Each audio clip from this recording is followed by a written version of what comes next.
zoom setting ချိန်လေးကိုကျွန်တော်ပြပြမှာဖြစ်ပါတယ် zoom setting ချိန်မယ်ဆိုတော့သူက2မျိုးရှိတယ်ဒါကတော့ zoom app ဖြစ်တယ်ဒီ app ရဲ့အပေါ်ဒီတောင်းလေးမှာဒီပုံစံလေးတွေ့လိမ့်မယ်ဒါက setting ကိုပြောတာပါဒါလေးကိုနှိပ်လိုက်မယ်ဒါဆိုလို့ရှိရင်တော့ zoom setting ပဲဖြစ်ပါတယ်ဟုတ်ပြီဒီကောင်လေးအသေးစိတ်ကိုကျွန်တော်ပြပြပါမယ်ဟုတ်ပြီပထမဆုံးတစ်ခုကအပေါ်မှာဒီပထမဆုံးတွေ့နေရတော့ general ပါဒီမှာကတော့များသောအားဖြင့်ကျွန်တော်ကတော့ဒီကောင်ကိုဒီတိုင်းပဲထားတာပဲများတယ်ပေါ့နော်ဆိုတော့ဒီအပေါ်ကတော့ဒီတိုင်းပဲထားလိုက်ပါပို့ပြီးအဆင်ပြေပါတယ်အောက်မှာတော့ကျွန်တော် theme ပါသူရဲ့ဒီ color theme ကအဖြူရောင်လားဒါမှမဟုတ် dark လားပုံစံလေးရတယ်မှာပြောင်းသွားလိမ့်မယ် use system setting ဒီပုံစံပဲထားခြင်းလားပေါ့နော်ကိုအမျိုးမျိုးထားလို့ရတယ်ဒီမှာကျွန်တော်ဒီမှာအတန်းထဲမှာကျွန်တော်ဒီခိုင်းမှာလက်မထောင်တာလေးရှိရယ် reaction လေးတွေပေါ့လက်မထောင်တာတို့အပေးလက်မထောင်တဲ့ reaction လေးတွေကျွန်တော်ဒီမှာဘယ် color လေးနဲ့လောက်ချင်တော့ဒီမှာကြိုက်တဲ့ဟာကိုရွေးလို့ရတယ်ဟုတ်ပြီနောက်တစ်ခုဆိုသွားမယ်ဆိုရင်တော့ဒီမှာ video ပဲဖြစ်ပါတယ် video နှိပ်လိုက်မယ်ဆိုရင်ဒီမှာ webcam သုံးထားတယ်ဒီမှာကိုသုံးတဲ့ webcam ကကွန်ပျူတာ webcam မဟုတ်ဘဲနဲ့ကိုယ့်ကို external webcam သုံးမှဆိုလို့ရှိရင်ဒီကနေပြီးတော့တစ်ဆင့်ပြန်ပြီးတော့ရွေးလို့ရပါတယ်ပြီးရင်ကျွန်တော်တို့ touch up my appearance ဒီကောင်လေးကိုလည်းကျွန်တော်တို့click လုပ်ထားလို့ရတာဆိုလို့ရှိရင်ကိုယ့်ရဲ့ဒီ skin tone လေးတွေကိုပြန်ပြီးတော့ smooth ဖြစ်အောင်လုပ်ပြရပါတော့ဒီမှာတိတ်တော့မသိတာပါဘူးဆိုတော့လောလောဆယ်တော့ tick တော့လောက်ထားလိုက်ပါမယ်ပြီးရင်ဒီမှာအောက်မှာတွေ့ရမှာတော့ always display participant name on their video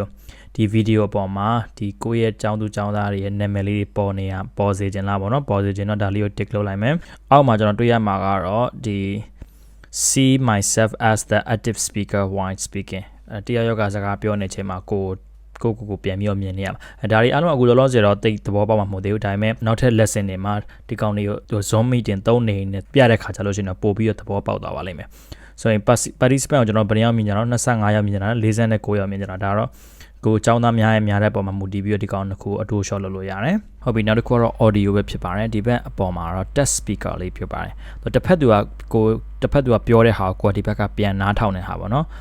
်ကိုတစ်ခါလေမှ speaker တွေက external speaker တွေရှိတဲ့ခါမျိုးကြလို့ရှိရင်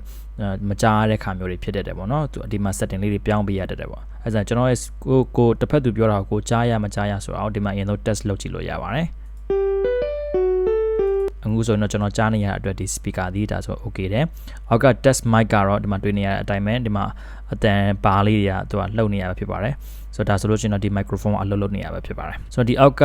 ringtone အတိုး shot ဒါတွေလည်းကိုကြိုက်သလိုသုံးလို့ရပါတယ် audio ဘိုင်းကတော့ကျွန်တော်ဒီလောက်ပဲသုံးတာပဲများပါတယ်ဟုတ်ပြီနောက်တစ်ခုကတော့ share screen ပေါ့ share screen ဆိုလို့ရှိရင် screen share တဲ့အခါမှာဒီအကုန်လုံးအပြည့် share ထားမှာလားပေါ့နော်ဒီ share screen နဲ့ပတ်သက်ပြီးတော့ကျွန်တော်အသေးစိတ် video လေးကိုနောက်မှာထပ်ပြီးတော့ပါပါတယ်အဲ့မှာအားကြောင့်မလို့ကျွန်တော် share screen video ကိုရောက်မှာပဲအသေးစိတ်အဲ့မှာထပ်ပြီးတော့ရှင်းပြပေးပါမယ်ဟုတ်ပြီနောက်တစ်ခုကတော့ chat ပါ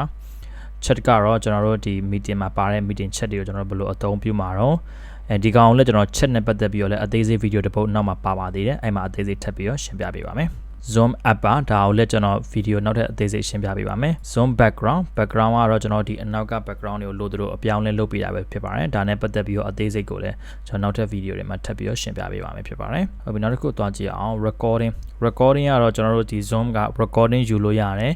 ယူထားတဲ့ recording တွေပမာသိမ်းထားမှာတော့ဒီမှာသိမ်းခြင်းတဲ့နေရာရဲ့ data file ကိုဒီမှာပြပေးနေရပဲဖြစ်ပါတယ် profile ကတော့ကျွန်တော်တို့ဒီမှာကိုယ့်ရဲ့ဒီပုံလေးကိုဒီမှာအပြောင်းလဲလုပ်ချင်တယ်ဆိုရင်ဒီမှာ chain picture ကိုတွားပြီးတော့ဓာတ်ပုံကိုပြောင်းလိုက်ရမှာပဲကိုလိုတဲ့ပုံကိုရှာပြီးရနဲ့ဒီ statistic ကတော့ကျွန်တော်သုံးထားမရှိပါဘူး keyboard shortcut ပေါ့ကိုက keyboard shortcut ကိုသိထားတော့လည်းကောင်းတာပေါ့နော်ဥပမာဆိုရင်ဒီကောင်လေးကို on ထားမယ်ဆိုရင်ဒီ command ဒီ shortcut လေးကိုနှိပ်လိုက်ပြီးဆိုတာနဲ့ audio ကို mute သွားမှာပဲဖြစ်ပါတယ်ကျွန်တော် microphone ဒီ audio တွားပြီးတော့ mute ပေးစရာမလိုဒီကနေဒီ shortcut key လေးနဲ့ပဲကျွန်တော် mute လို့ရပါတယ်ဒီမှာဆိုလို့ရှိရင် mute audio for everyone except host ပေါ့အဲ့ဒါဆိုလို့ရှိရင်ကိုယ့်ရဲ့ speaker မပိတ်ဘဲနဲ့ general speaker အကုန်လုံးပိတ်လိုက်တာပဲဖြစ်ပါတယ်ဒီ option လေးလည်းကောင်းပါတယ်ဘာလို့လဲဆိုတော့ဒီအတန်းထဲမှာကလေးတွေများလာမယ်ကိုတခုခုပြောချင်တဲ့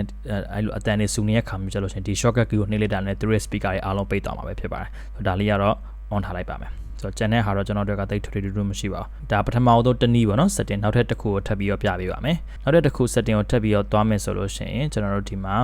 general ကိုသွားပါဟိုအောက်ဆုံးမှာဒီမှာ more setting ဆိုတာလေးရှိပါတယ်ဒါလေးကိုတစ်ချက်နှိပ်လိုက်ပါဒီဘက်ပေးရဟာလေးကို website ကိုရောက်သွားမှာပဲဖြစ်ပါတယ်ဒီမှာလဲ setting တွေကတော့အများကြီးပဲဒီမှာ setting meeting နဲ့ပတ်သက်တဲ့ setting တွေကျွန်တော်တို့ဒီမှာရှိမယ်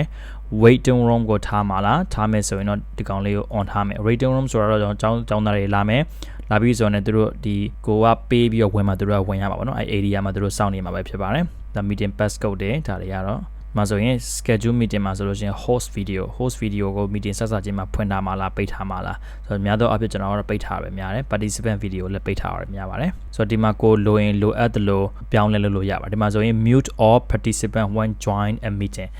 ကိုကျောင်းသူကျောင်းသားတွေတို့မဟုတ်ဒီ meeting join တဲ့သူတွေဝင်လာပြီဆိုတော့သူရဲ့ speaker automatic ပိတ်နေရပဲဖြစ်ပါတယ်ဆိုတော့ဒါတော့ကိုလိုတယ်လို့ပြန်ပြီးတော့ adjust လုပ်လို့ရပါတယ် meeting chat မှာစကားပြောရတော့ file တွေပို့ရတော့လုပ်လို့ရပါတယ်ဒါဆိုရင် everyone can chat directly ပေါ့နော်ဒီမှာမျိုးစုံပြန်ပြီးတော့အပြောင်းလဲလုပ်လို့ရတယ်ဒီ chat နဲ့ပတ်သက်ပြီးအသေးစိတ်ကိုလည်းကျွန်တော်ဒီနောက်ထပ် video တွေမှာထပ်ပြီးတော့အသေးစိတ်တွေထပ်ပြီးရှင်းပြမယ် private chat ကိုတော့ကျွန်တော်ပိတ်ထားလေးရှိပါတယ်ဘာလို့လဲဆိုတော့ဒီចောင်းသားအချင်းချင်းသူတို့ဘာသူတို့ direct message ပို့နေရမျိုးတွေဖြစ်တတ်တယ်ပေါ့နော်အဲကြလို့ရှိရင်ကိုပြောတဲ့ဟာကို instruction ကိုတည်တည်ချာချာနားမလည်ဘဲနဲ့သူတို့အချင်းချင်းစကားတွေပြောနေရဟာမျိုးတွေလည်းဖြစ်တယ်လို့ပါဟုတ်ပြီကျန်တဲ့ဟာကတော့ကိုလိုရင်လို့တို့ဒီမှာပြောင်းလဲပေးလို့ရပါတယ်